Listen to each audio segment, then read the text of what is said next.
ఏలూరు జిల్లా దెందురులో వైసీపీ దిగజాడు రాజకీయాలు చేస్తుందన్నారు TDP MLA అభ్యర్థి చింతమనేని ప్రభాకర్.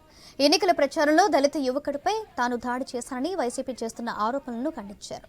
ఎన్నికల్లో ఎవరైనా ఓట్లు అడుగుతారు కానీ దాడి చేస్తారా అని ప్రశ్నించారు.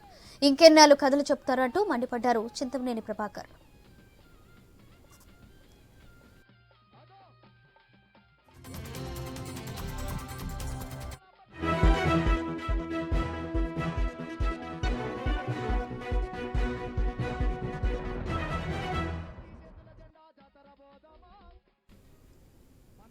గూడెంలో ఎస్సీ కాలనీలో జరిగినటువంటి ఇన్సిడెంట్ అని వాళ్ళు చెబుతున్నది అంతా కూడా కేవలం రాజకీయంగా ఎదుర్కోలేక దిగజారుడు రాజకీయాలు చేయటానికి ఆ పార్టీ యొక్క సిద్ధాంతం బుద్ధి ఆ యొక్క దిగజారిన దాని మీదే వాళ్ళ పునాదులతో వాళ్ళు గెలిచారు. గతంలో లేనటువంటి దాన్ని నిజంగా చూపిద్దామని ప్రయత్నంలో భాగమే ఇదంతా కూడా. నేను ఒక్కడనే మోటార్ సైకిల్ మీద నా బండి తోలే అతను వేరే అతను ఆ ఊరు అతనే ఉన్నాడు.